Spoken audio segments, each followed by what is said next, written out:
Hello and welcome, and in today's video I'm going to share with you the most unusual Ark creatures, so let's get into it. In at number 10 is the Astrocetus, and this is one of those creatures which on the surface may not seem that unusual, but I really can't think of any other game which has a creature like the Astrocetus. And also, this was a very new thing to Ark as well. No space things had been done in Ark, and the fact that with Gen 1 we had a space biome, and then we had this hunking beast of a creature, it is definitely an unusual Ark tame, as in it isn't like most of the other creatures in Ark.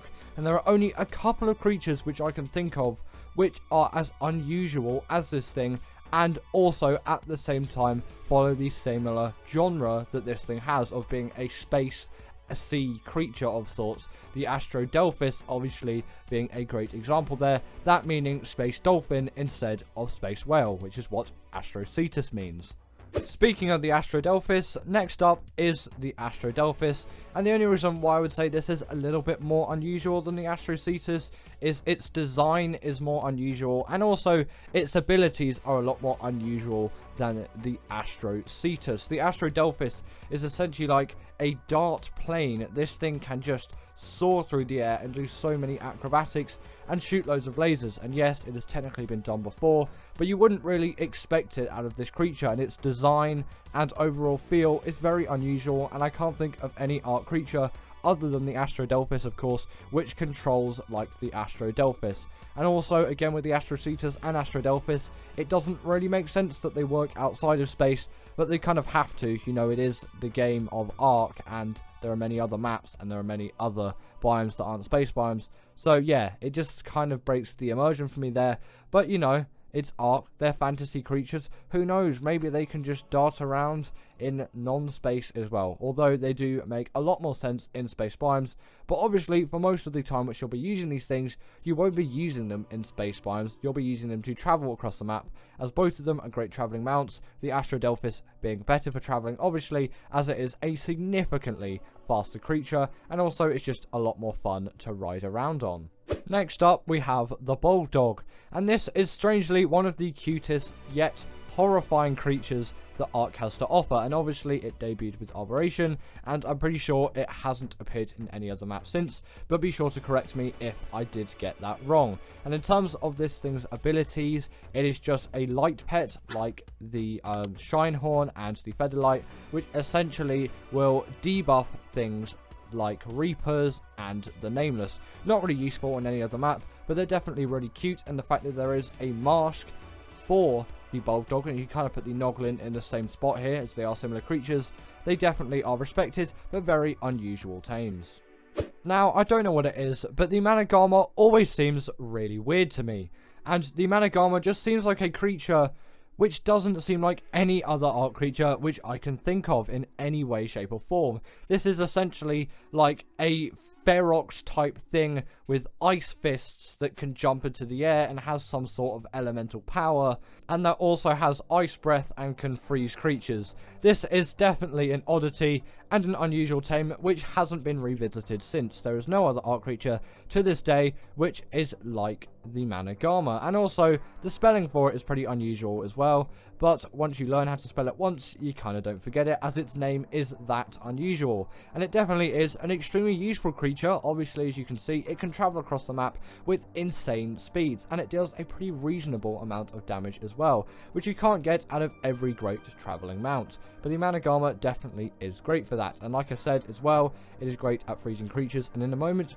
you will see what it is like when it does freeze creatures. The only thing you really have to watch out for though is this thing is extremely buggy and will get stuck on things, and it just did get stuck on something there. In terms of it freezing, it will freeze creatures for a very, very long amount of time, which is why it is heavily used by PvP griefers. I've heard not as much anymore since they got nerfed, but they still get used a little bit in terms of PvP griefing still to this day.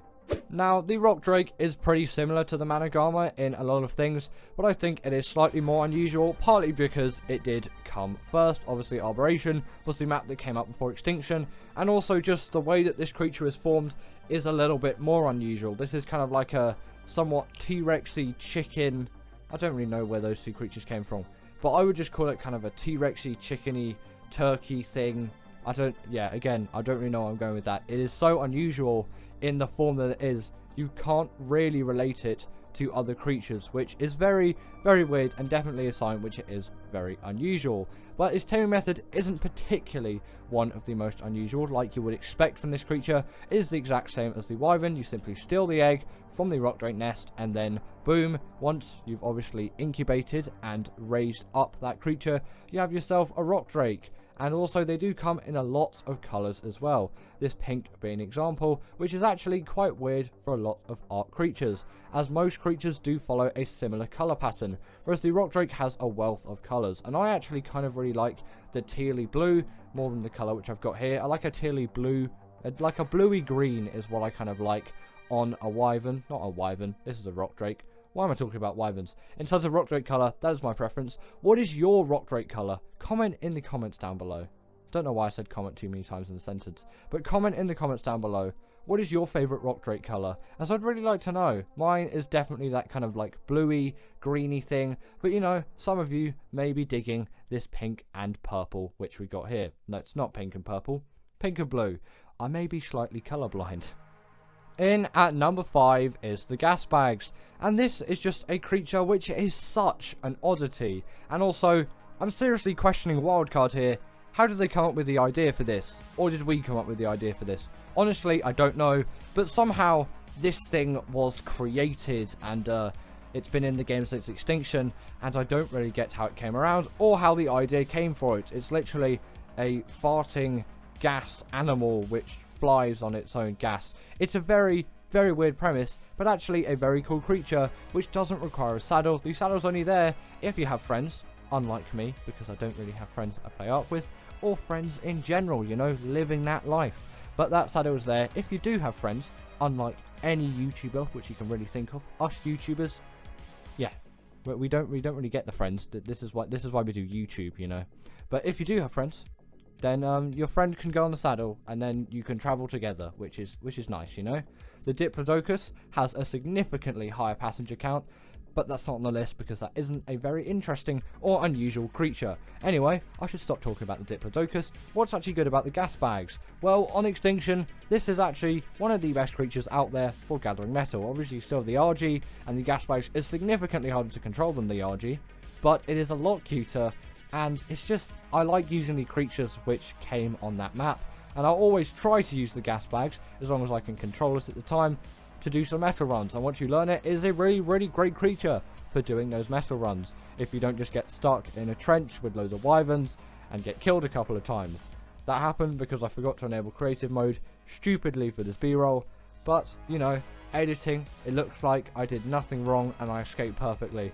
But there was multiple attempts in this, and then I flew too high, and I got up caught into the world border. I am definitely not a great pilot of the gas bags. Also, if you find yourself like this, make sure to dismount just before you hit the ground. It will save you.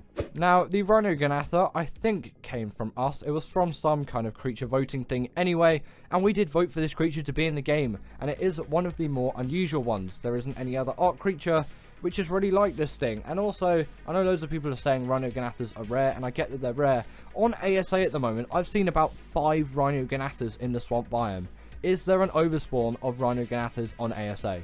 Wildcard, can you tell me please, if you're watching this video, because I've had way too many encounters with this thing. I've seen 1 Giga, and I've seen 5 Rhyniognatha's, and these things are generally a lot rarer than a Giga, as they only spawn in one specific biome, whereas Gigas can spawn on several places around the map. In terms of the Rhyniognatha's uses though, this thing is essentially just an upgraded Quetz, which is a lot faster and deals more damage.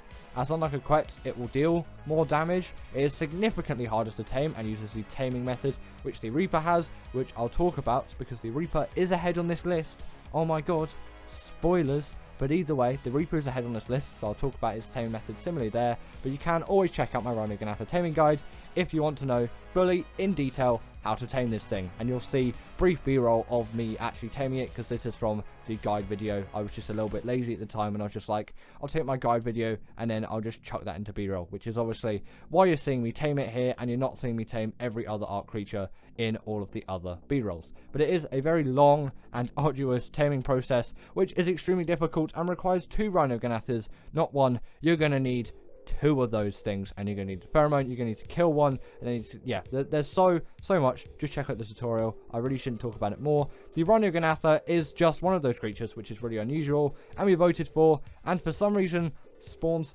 way too much on ASA. Have no idea why, but it does. This is the Rhyniognatha. It's one of Ark's most unusual tames. The spoiler is here, with the Reaper being in at number 3, and the Reaper is a even more unusual tame than the Rhyniognatha, as obviously it came way before. The Rhyniognatha is the most recent creature which has been added to Ark, apart from the Basilisk. Don't know if that is in ASA at the moment, but I'm going to count that as the most recent Ark creature. Is that thing coming to Scorched Earth or the island? Either way, it might not be here yet, so don't take my word on that one. Not quite sure. That may be a Scorched Earth creature. Actually, thinking about it, that is a Scorched Earth creature. The Rhyniognatha was the one for the island. Yes, the Rhyniognatha is the latest creature of Ark at the moment. And the Reaper has obviously been in Ark for ages. It came out in Arboration. That was way back in 2017.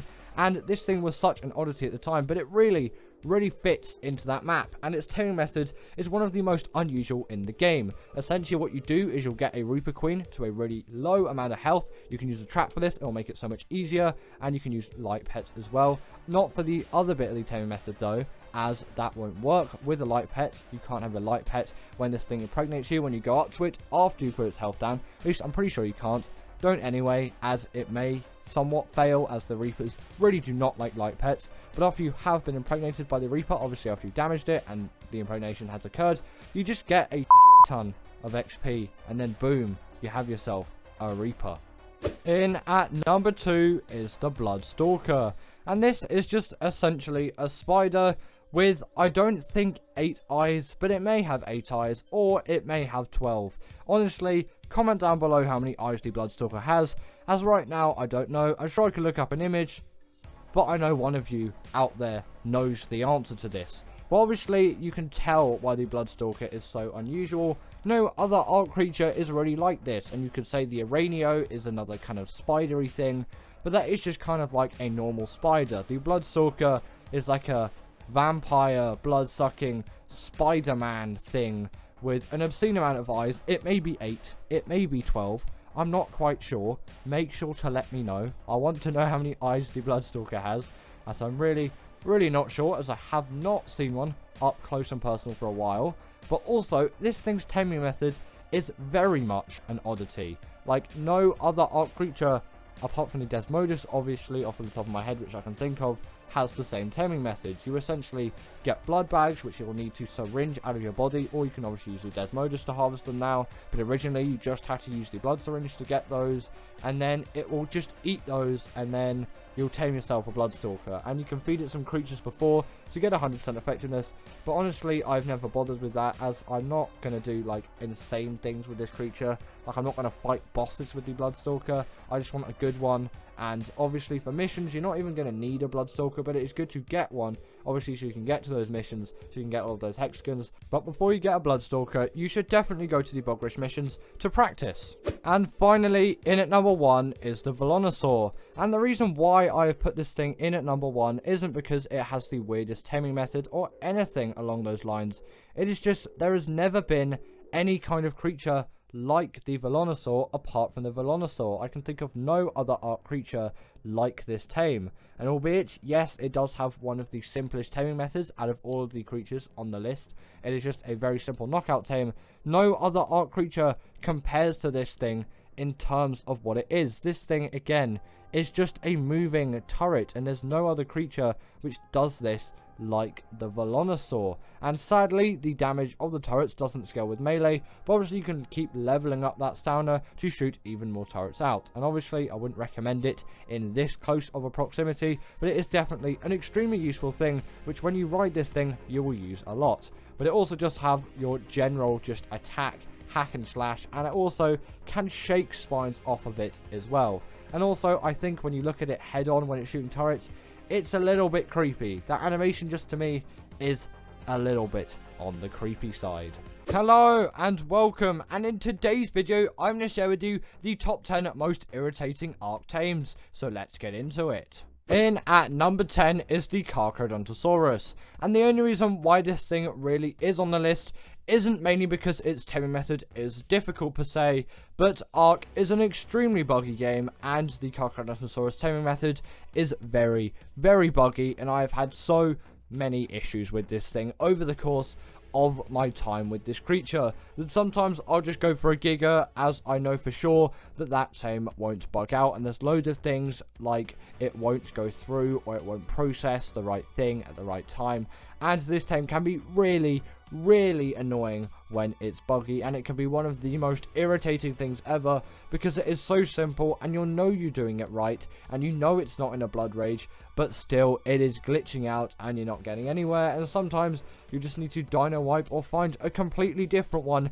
even though you may have spent hours already trying to tame this one and you don't know why this thing isn't taming, or you think it will take a while. No, definitely you should find another one if you're having those issues, and those issues still exist quite a lot, and I've run into a few of those as well. But if you do want to know how to tame one, you can always check out my taming guides down below, and you should definitely work out how to tame one of these things, as these things are essentially just an upgraded Giga, and once tamed, they're really powerful, really nice, little, neat carnivore. Well, not really little at all. In at number 9 is the Bloodstalker, and the Bloodstalker is obviously very well known for its new and intuitive taming method. This thing's taming method is pretty much like no other Ark tame, unless you count the Desmodus now, but this thing did come out significantly before the Desmodus. Gen 1 has been out for much longer than Fjorda, but I'm sure you all know that. And how do you tame this thing? Well, the way you tame it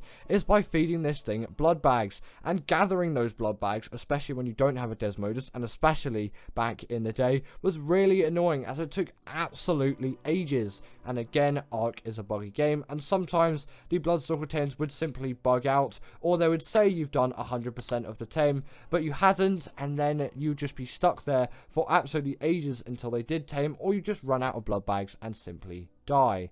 And also, to get 100% effectiveness is even more annoying, as you have to feed it other creatures first, which can be an absolute pain, and this is definitely one of Ark's most irritating tames. But once tamed, you actually have yourself a really great creature, and it's no wonder, because people do actually tame these things, and if these were rubbish, then no one would really be taming them. And once tamed, they are great for gathering hexagons, as there are many racing missions on Gen 1 that use the Bloodstalker, and loads of things will be useful with the Bloodstalker on Gen 1, especially exploring the ocean biome, as it can float on top of water like you saw there earlier in the B-roll, and it is also a really great swimmer as well. It deals a good enough amount of damage, and it can travel across the map really fast with insane agility, and on Gen 1, this is really your only option. Next up, we have the Managarmr, and this thing mainly does come down to if your game is behaving, and thanks to the net gun now, these things aren't the most irritating tame, so they are a lot lower on the list than they would have been before the net gun came out, as when these things bug out, which is most of the time, still to this day, a normal trap will not work at all. These things will just completely glitch out of them, and there's nothing which you can do, and considering how fast they are, you're not going to be able to catch up to one and just continually shoot tranks into it, unless you've got literally hours and hours to tame a Managarmr, but that is so inefficient, and you should really try and get a net gun, as it is one of the most useful things as well, and probably surround it by a trap for good measure as well, as it gives you a long periods to build a trap around the Managarmr. And another reason why the net gun is so good for the Managarmr is you don't even have to really worry about putting this thing into a trap, as that is definitely not an easy task. But once tamed, you got yourself a great PvE and PvP creature, capable of a lot of things, but you should be careful so that it doesn't get stuck into things like it did there. But its main kind of fame is the fact that it can freeze creatures, and freeze creatures for so long, which makes it great for PvP, but it is actually pretty useful in PvE. If you're into freezing creatures and then killing them, it's a new kind of fun way to kill off some creatures. Next up, we have the Wyvern, and the reason why this is harder and more irritating to tame than the Managarmr is because no net gun is going to save you here for this tame, as its tame method is completely different. And if you're wondering about the Crystal Wyvern, if you don't know how to tame that, that is one of Ark's easiest tames, and it definitely is not deserving of the list. But every other Wyvern, being the Ice Wyverns, the Fire Wyverns, etc., like Poison Wyverns, things like that, those Wyverns where it requires you to go into the Wyvern Trench and steal that egg from the Wyvern Trench. Don't know what word trying to came out there. Re-steal.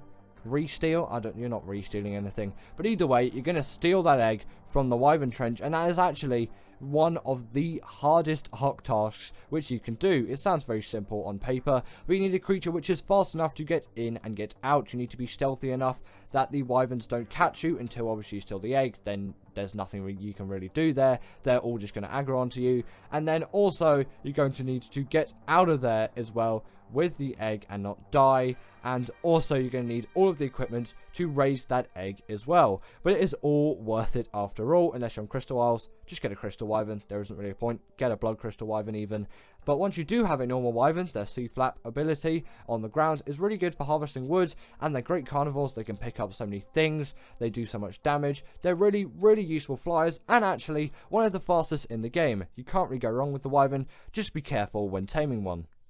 And now this slightly does contradict my opinion when I was talking about the Carcharodontosaurus, but I will say the Giga is a much more irritating tame than the Carcharodontosaurus, as the prep is absolutely insane for this thing compared to the Carch. And this thing is just so much more irritating to prepare for, and also when taming, this thing can go really, really wrong, whereas the Carcharodontosaurus, you kind of have a little bit of like safe protection in a sense that you're going to have Gilly when taming one.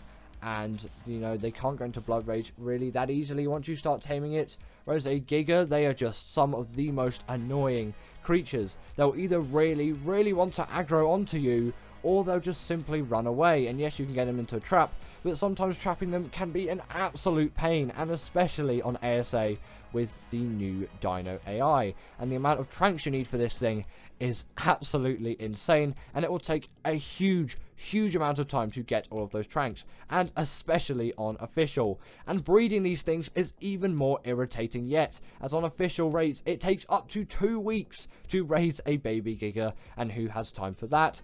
But on my rates, the Giga on my world on single player will raise in about, I think I've got it, it's about an hour and a half when I timed it last, which is still a really long amount of time, and the Giga is definitely an irritating tame.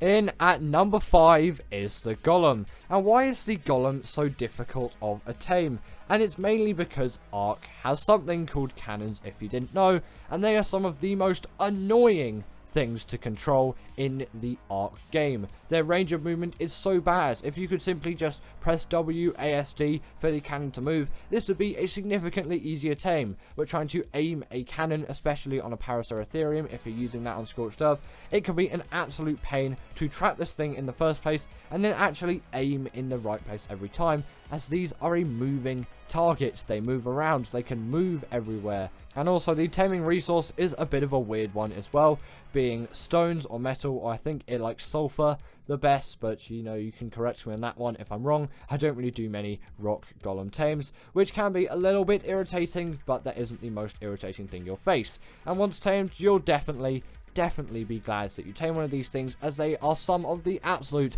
biggest beasts on Scorched Earth, and are a must-have at some point, and really are a big Ark experience which you'll remember once tamed.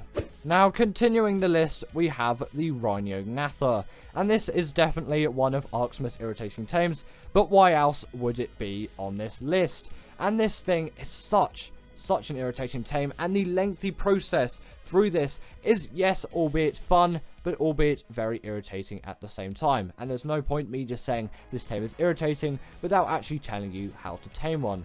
Firstly, I'm going to talk about actually finding a Rhyniognatha, which is incredibly difficult as these things are really rare. If you're on normal Ark still, you can always use Creature Finder Deluxe, raise the dino rates, or do a dino wipe using the Destroy All Wild Dinos command, or the Destroy Wild Dinos command, not the Destroy All Wild Dinos command. Either way, that command will be on screen right now. And also you can check out my Rhyniognatha taming guide if you want a less brief summary and a full tutorial on how to tame one.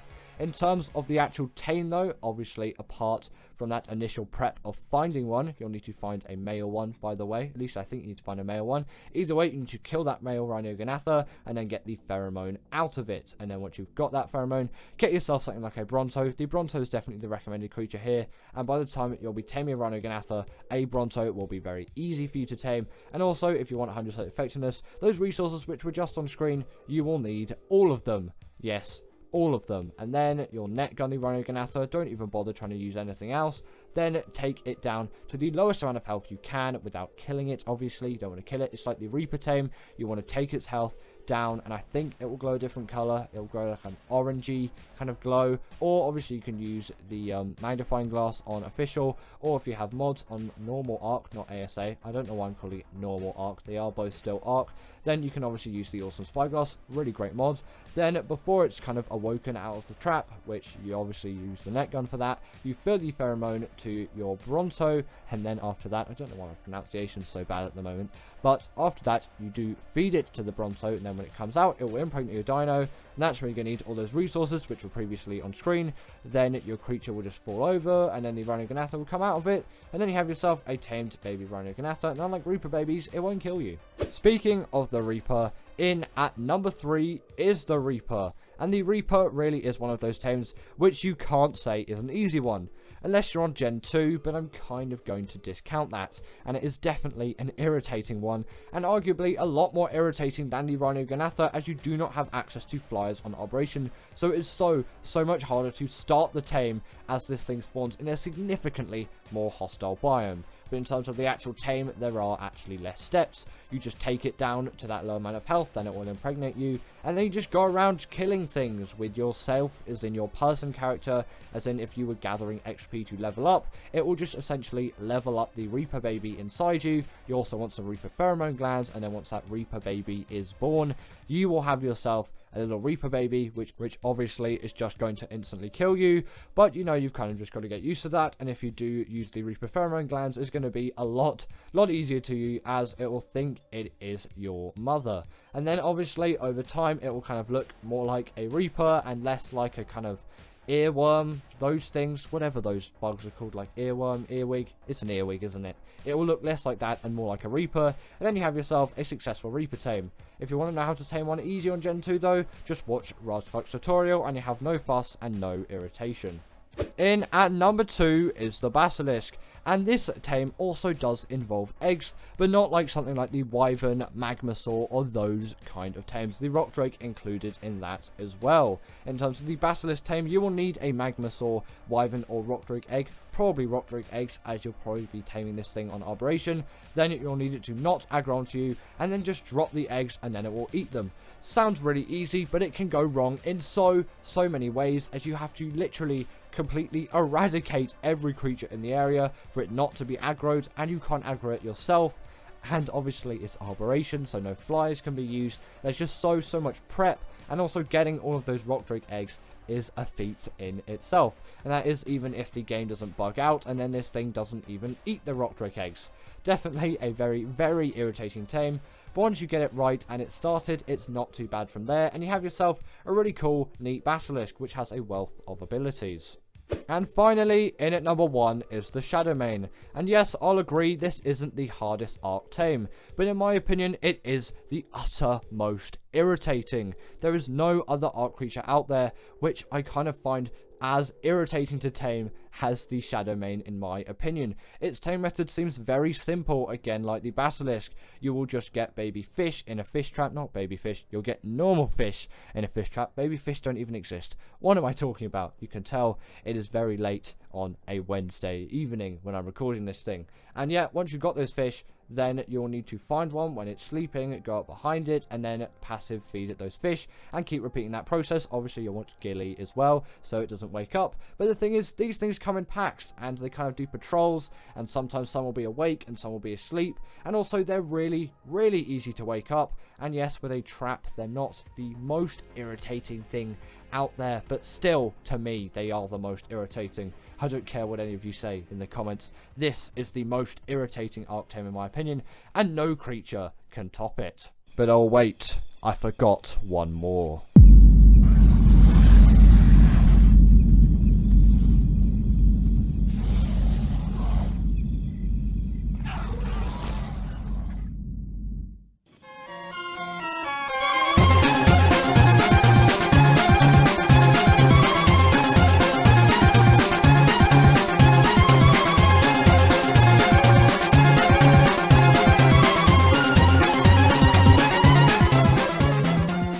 give it up for our patrons, Ekaterina Puchkova and Karina Thorne, Dominic Macy, sorry about that name, and everyone else that's on this list. All the people I've mentioned are paid members, and if you feel like that's something you want a shout out at the end of the video, go join the Patreon or become a paid YouTube member.